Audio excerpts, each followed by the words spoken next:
Buenos días, bienvenidos a este tiempo devocional Tu Palabra para encontrar el camino. Hoy es 29 de mayo del 2025. Vamos a continuar con la lectura de la Biblia en un año con el libro de Amós, capítulos 3, versículos 1 al 7 y capítulo 4, versículos 6 al 12.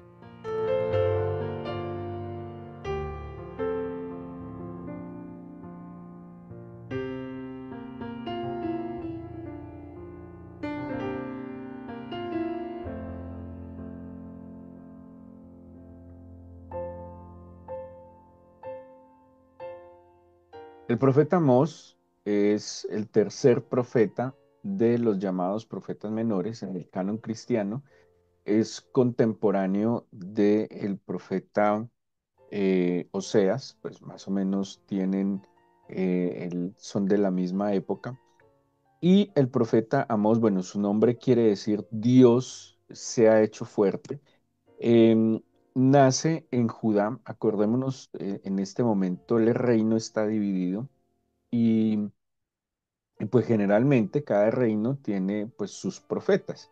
Este profeta es de una ciudad, como lo menciona el inicio del libro, Tecoa, que se ubicaba cerca a la ciudad de Belén y hacía parte de Judá, o sea, el reino del sur que tenía su capital en Jerusalén. Pero su profecía está principalmente dirigida al pueblo de Israel o al reino de Israel que estaba en el norte, cuya capital estaba en Samaria. Como lo hemos visto ya en varias ocasiones, eh, los del norte tuvieron una decadencia espiritual absoluta, no tenían templo, no tenían el culto establecido por el Señor a través de Moisés en el desierto, y ellos, digámoslo casi de manera automática, en el momento en que se separan de Judá, ellos toman otro culto. Ellos inmediatamente buscan una manera de adorar a Dios a su manera y pues terminan en idolatría e incluso en prácticas paganas en su culto. Amós, les he dicho que digámoslo así, la profesión de profeta no es que fuera algo muy específico, que alguien fuera profeta de manera exclusiva, y sino que la profecía era más bien un llamado especial, una unción especial del Señor sobre ciertos personajes. Y, y, por ejemplo, en el caso de Amós, si tienen la Biblia abierta, en el capítulo 7, 14 y 15, nos dice cuál era el oficio de Amós. Dice, entonces respondió Amós y dijo a Amasías, no soy profeta, ni soy hijo de profeta, sino que soy boyero y recojo higos silvestres. Y el Señor me tomó de detrás del ganado y me dijo, ve y profetiza a mi pueblo Israel. ¿Sí? Entonces vemos acá el oficio de Amós, que era un hombre del campo, cuidaba bueyes, recogía higos silvestres, o sea, tenía una función pastoral, pero también agrícola, y dice que incluso el Señor lo llamó detrás del ganado, muy parecido a lo que nos cuenta la Biblia de David, que fue llamado de detrás de las ovejas. David era su oficio original era el ser pastor, ¿sí? Entonces tenemos un hombre del campo, no necesariamente un hombre que fuera, pues según se relata la historia y se analiza el contenido, pues posiblemente Amós era el dueño de su campo, de su ganado, pero tenía un oficio pues, que aparentemente no tiene que ver nada con la profesión de ser profeta. La fecha aproximada de la profecía de perdón, de Amós, es más o menos en el 760 a.C. y especifica el principio del libro que era en días de el rey Usías de Judá y de Jeroboam II. En este momento, en este tiempo, Israel estaba experimentando digamos, un buen momento en lo económico y podría decirse también en lo político, porque no tenía conflictos abiertamente con otros pueblos. o sea que gozaba de un momento de tranquilidad y de prosperidad. Pero lastimosamente, como ha pasado y nos lo muestra la Biblia en varios escenarios, el momento del bienestar pareciera que también va asociado a un momento de decadencia espiritual.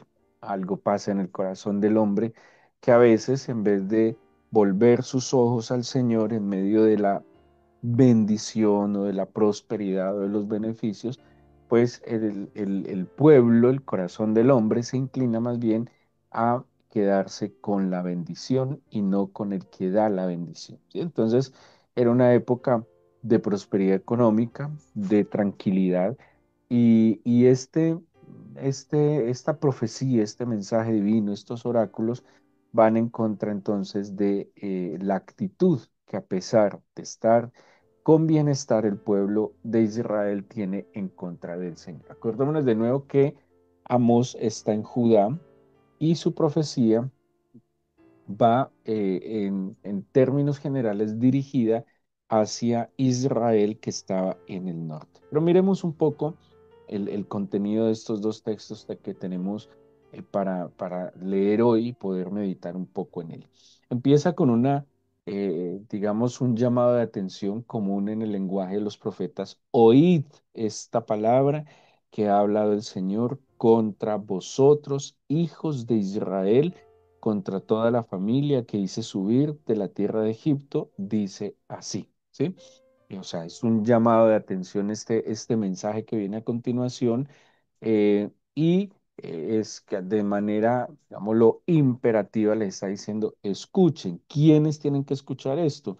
Pues los que fueron liberados, los que vinieron de Egipto, los que estaban en esclavitud, escuchen muy bien esto. Y a continuación van a venir un grupo o una serie de preguntas retóricas con un tono irónico, y en estas preguntas retóricas, pues hay algo que Amós está tratando de comunicar en su forma. Bueno, la manera como está escrito Amós es una manera elaborada, ¿sí? Es un escrito elaborado. Esto también eh, comentan los exégetas de la Biblia, pues denota que Amós era un hombre tal vez de buena familia, con oportunidad de cierta preparación, porque su escrito muestra un conocimiento lingüístico y una forma muy bien elaborada de su contenido. Entonces, él nos va a hablar de las causas, de los efectos, ¿sí? De que cada causa tiene un efecto, ¿sí? Cada decisión trae una consecuencia, y que en la vida no podemos pasar como de manera inadvertida, entendiendo que cada decisión, que cada paso que yo dé, pues trae un efecto. ¿Sí? O sea, si yo emprendo conforme a la voluntad del Señor, si yo emprendo procurando pues alinearme a sus propósitos, seguramente tendrá un efecto. O sea, si yo obedezco el principio divino, seguramente traerá una consecuencia, o si yo lo desobedezco. Bueno, eso es un tema recurrente en la Biblia. Deuteronomio 28 nos lo pone en este paralelismo de escuchar, guardar y poner por obra las palabras del Señor, o aquellos que o no escuchan o escuchan, pero no ponen por obra, ¿sí? Entonces, la Biblia nos plantea como las dos opciones generales: el efecto de obedecer o el efecto de la desobediencia. Así que empieza Amós a preguntarles o a decirles de la siguiente manera. Bueno, decía: a vosotros, estoy en el capítulo 3 versículo 2 de Amós, a vosotros solamente he conocido de todas las familias de la tierra, por tanto os castigaré por todas vuestras maldades. Acordémonos que aquí hay un tema muy importante, y es el pacto. Pacto. El pacto es un acuerdo que el Señor hace con su pueblo, pero el pacto tiene unas responsabilidades, ¿sí? Es como una especie de contrato que usted hace, y en ese contrato cada parte asume unas responsabilidades, eh, pero ese pacto o ese acuerdo o ese contrato pues también tiene unas cláusulas penales, donde hay unas consecuencias si ese pacto no se cumple, ¿sí? Entonces, aquí tenemos un pacto, hay una relación que se establece entre Dios y su pueblo. En Éxodo, por ejemplo, se plantea mucho, donde el Señor lo toma como su pueblo, donde el Señor se compromete. Un pacto implica un compromiso, ¿sí? De las partes. Cada parte asume un compromiso, pero también cada parte asume las responsabilidades o los efectos de cumplir o no cumplir este pacto, ¿sí? Creo que de base podemos tener la certeza que Dios no ha invalidado su pacto, que el Señor no ha incumplido su parte, pero más bien el pueblo ha invalidado ese pacto, ha incumplido su parte y por ende cada pacto trae consecuencias. Y esas consecuencias estaban advertidas, estaban dichas desde el momento en que el Señor pacta con ellos. Y entonces, si me obedeciereis, serás, dice en Éxodo 20, si no me equivoco, si diereis oído a mi voz, si hicieres lo que yo te digo, pues seréis mi especial tesoro, serás una nación santa, serás un pueblo diferente, apartado. Sí, el Señor hace un pacto de bendición, pero ese pacto implicaba unas condiciones de obediencia, ¿sí? Cumplir su parte. Ahora, ¿qué pasa acá? Dice, yo solo a ustedes los he conocido, por tanto los castigaré por sus maldades. O sea, ustedes invalidan el pacto, o sea que viene una consecuencia. Y la consecuencia, pues obviamente son estos juicios divinos. Entonces, pregunta en el versículo 3: ¿andarán dos juntos si no estuvieran de acuerdo? Suena, es una pregunta retórica y suena muy lógica, pero si el Señor se las está preguntando es que es muy posible que, bueno, primero entre ellos, el Señor le dice a un pueblo, esto se trata de una relación. Y donde hay una relación, las dos personas andan juntas, ¿sí? Andan juntas, ¿por qué? Porque están de acuerdo, porque hay un acuerdo entre ellos. Hay una palabra que se usa en el Nuevo Testamento cuando se refiere al acuerdo y es la palabra sinfonía, ¿sí? Cuando en el texto que dice que si dos o más se pusieren de acuerdo en alguna cosa y oraran, el Padre escuchará, ese acuerdo que aparece ahí es la palabra sinfonía y tiene que ver con, digámoslo así, la buena forma como los instrumentos operan en armonía y cada uno suma y aporta y generan una buena melodía. Esa sinfonía es ese acuerdo, ese que yo menguo un poco para que el otro crezca, pero el otro mengua también un poco para que yo crezca y como que cada uno de manera coordinada va poniendo lo mejor de sí para sacar la mejor melodía. Esa expresión entonces de acuerdo dice, no es posible que dos anden juntos si no hay acuerdo entre ellos. Y por eso el Señor le está advirtiendo al pueblo, por eso están lejos de mí. O sea, si usted no está de acuerdo conmigo y yo tampoco, dice el Señor, estoy de acuerdo con sus conductas, con sus actitudes, pues es imposible que tengamos una relación. No podemos andar juntos si no estamos de acuerdo. Solo piense usted en sus relaciones interpersonales. Le es fácil poder andar con alguien, le es fácil compartir con alguien con el que usted no tenga acuerdo, es muy difícil, ¿sí? No es fácil la comunicación, no es fácil tomar una decisión, no es fácil poder compartir ciertos espacios, ¿sí? Es muy maluco, muy maluco. Que usted tenga una persona que simplemente tengan que guardar incluso muchos silencios porque todo lo que cualquiera de los dos use es usado en la contra del otro. ¿Sí? Entonces es muy difícil y es casi imposible que dos personas que no están de acuerdo anden juntos. Ahora, sus hijos, su esposa, su esposo, sus compañeros de trabajo, sus jefes, pues le toca entonces estar de acuerdo para poder andar juntos. Y no se trata entonces, no, yo definitivamente no tengo acuerdo con mis hijos, entonces que se vayan de la casa. No, pues por lo que está diciendo es, como debemos andar juntos, como debemos estar en armonía, pues nos tocó ponernos de acuerdo. Y ese es el trabajo. El Señor no les está diciendo simplemente, no, como no estamos de acuerdo, listo, suerte, esto hasta aquí llegó, sino, pues pongámonos de acuerdo para que podamos andar juntos. Luego pregunta, ¿rugirá el león en la selva sin haber presa? ¿Sí? O sea, el león, pone esta imagen del león es una imagen que proyecta poder, autoridad, dominio, y dice, bueno, entiendan que, y de alguna manera el león es una imagen que representa al Señor. O sea, si el león ruge es porque hay presa, ¿sí? Eso es lo que está diciendo. Cada causa tiene un efecto. Luego en el 4 también dice, dará el leoncillo su rugido desde su guarida si no apresare. Tiene como esta misma idea del que acabo de leer en el 4. Luego en el 5 como reforzando esta idea, ¿sí? Del león que no en vano él está rugiendo, que no en vano él está actuando. El 5 dice, caerá el ave en lazo sobre la tierra sin haber cazador. O sea, que si un ave es tomada, es porque hay una causa, ¿sí? Esto es lo que está diciendo. Todo efecto tiene una causa, ¿sí? Y la pregunta medio irónica es, pues no es posible que una ave caiga si no ha sido cazada. No es posible que un león ruja si no hay una presa para cazar, ¿sí? O sea, todo lo que está pasando tiene un sentido. Esta es em, digamos, una manera muy particular del Señor aterrizar a su pueblo. ¿Por qué? Porque como que a todos se nos olvidan las causas de los efectos, ¿sí? Entonces, ¿por qué me pasa esto? ¿Por qué me sucede esto?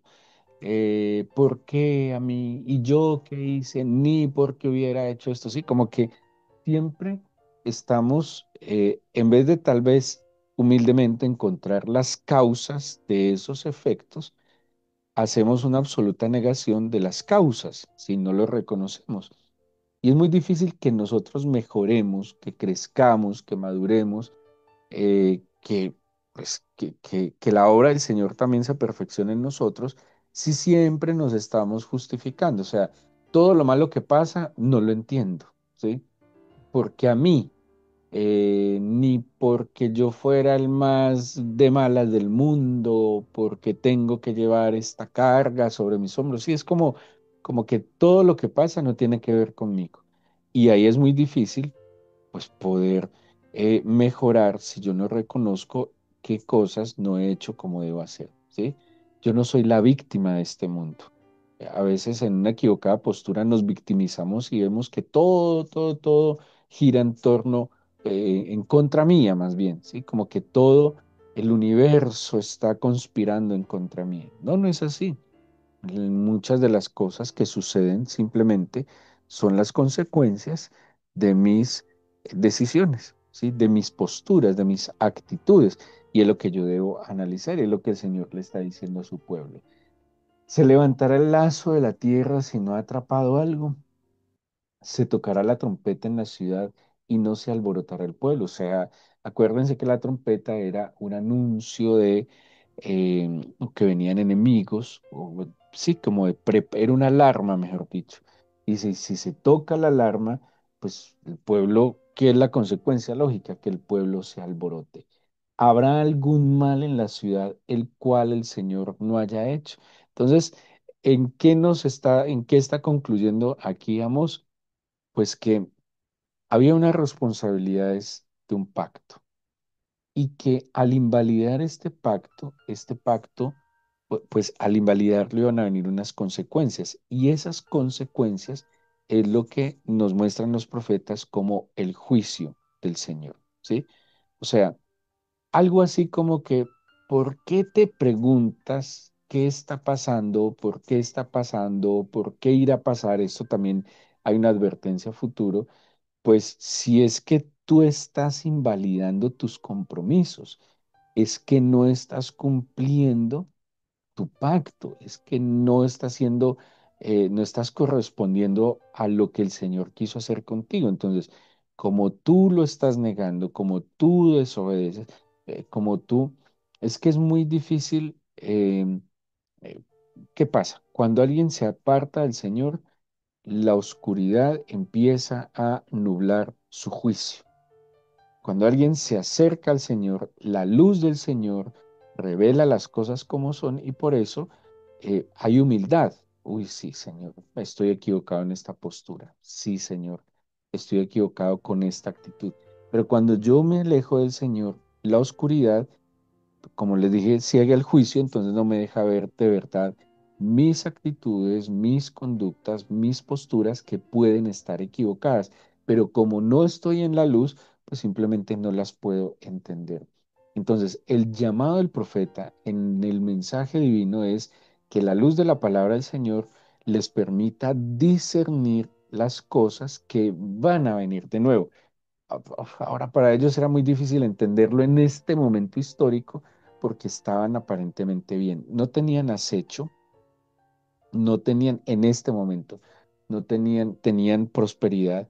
Ellos ya habían vivido otros momentos donde vivieron hambre, sequías, plagas, destrucción y guerras, pero aún así, que es lo que creo que no nos va a dar el tiempo para leerlo, pero es lo que plantea el capítulo 4 donde él les habla que vino hambre, sequía, plagas, destrucción, guerras, pero aún así no se volvieron al Señor. En este momento están en un momento tranquilo y pues el Señor les vuelve a advertir, pero insisto, debe ser muy difícil para ellos comprender la necesidad de volverse al Señor porque no la sienten.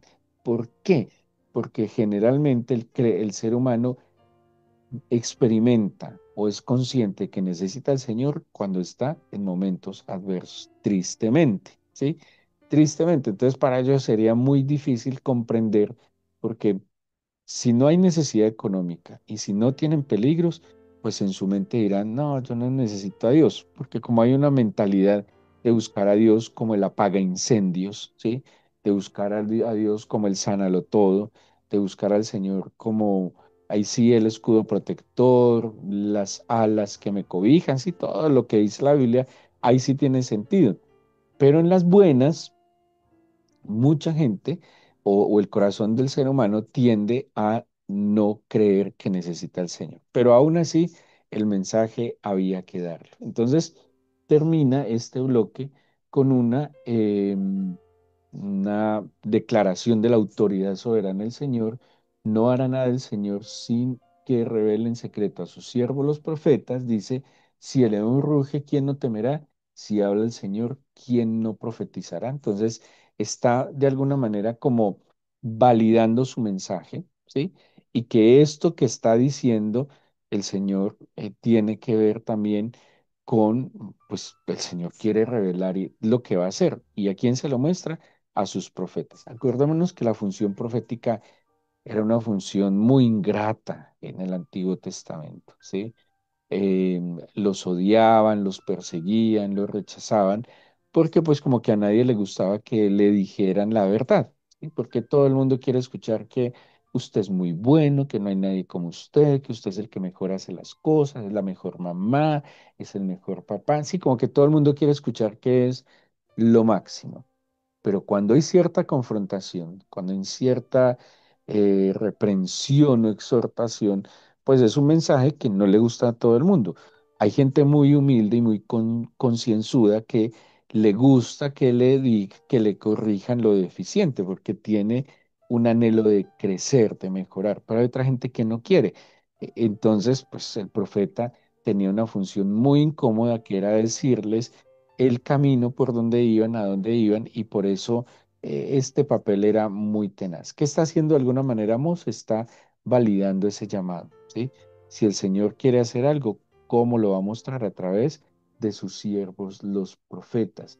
Si el Señor ruge, pues si habla el Señor, obviamente el Señor lo va a hacer a través de sus profetas. Tenemos entonces el capítulo 4 que les mencioné, tiene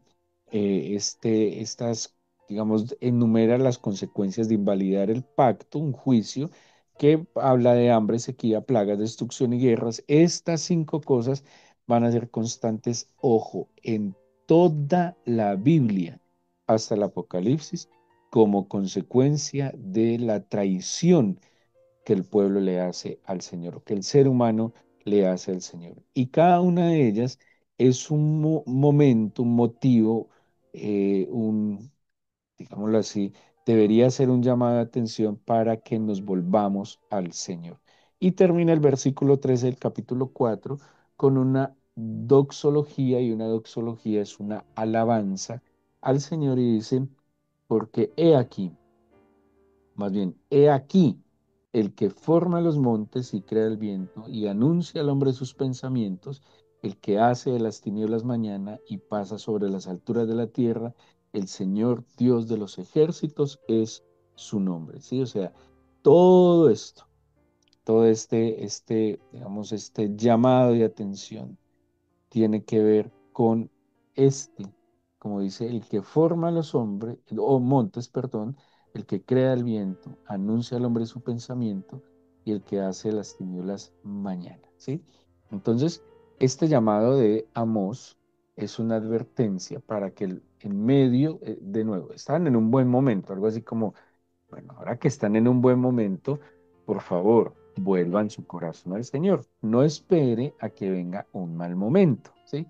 Obviamente, ya sabemos la historia, que ellos tampoco la escucharon y pues este buen momento que estaban viviendo se va a convertir en un momento no tan agradable, ¿sí? Entonces, es como quien dice, los llamo desde las buenas, desde las malas, desde las muchas, desde las pocas, en todo momento los estoy llamando, los estoy invitando a que vuelvan su corazón a mí, pero ya es su decisión si atienden la voz del Señor, si guardan en su corazón y si ponen por obra sus palabras. Démosle gracias al Señor en este día y pidámosle humildemente el hecho que nosotros nos hayamos levantado esta mañana a buscarle, algunos con mucho esfuerzo seguramente, a pesar del sueño, del cansancio, de lo que sea, pero este acto de esfuerzo, de valentía, de disciplina, es un acto que creo yo que el Señor valora bastante. Porque le estamos diciendo que a pesar de nuestro sueño, cansancio, o de tantas cosas que cada uno lleva, entendemos que le necesitamos, que lejos de Él nada somos. Dígaselo con sus palabras. Aquí estoy de nuevo, Señor, en esta mañana, en este nuevo día, para pedirte humildemente que estés conmigo, que me ayudes, que me bendigas, que tu presencia me acompañe, Señor, que no me abandones y que yo sea consciente de cada uno de tus pensamientos. Padre, dame tu bendición en este día, acompáñame con tu presencia, guarda por favor mis entradas y mis salidas, y que yo sea consciente que tú estás conmigo, que tú eres mi parte, mi heredad, y que yo soy tu hijo a quien amas eternamente, como dice la Escritura. Gracias porque hoy colocaste en mi corazón el querer y el hacer por tu buena voluntad para venir ante ti en esta nueva mañana y te pido que nos dirijas. Danos la fuerza, el vigor, la inteligencia, la sabiduría, Señor, y el discernimiento para tomar siempre las mejores decisiones. Que nada influya más en mi vida para decidir, sino tu voluntad, Dios mío. Guárdame de mí mismo, guárdame de mis propias apreciaciones posiblemente equivocadas y más bien ampárame y guárdame bajo tu soberana sabiduría. Te pido tu bendición, Señor. Te pido, por favor, tu presencia con cada uno de nosotros y permite que nuestro corazón se mantenga firme delante de ti. Oramos con gratitud al Padre en el nombre de nuestro Señor Jesús. Amén.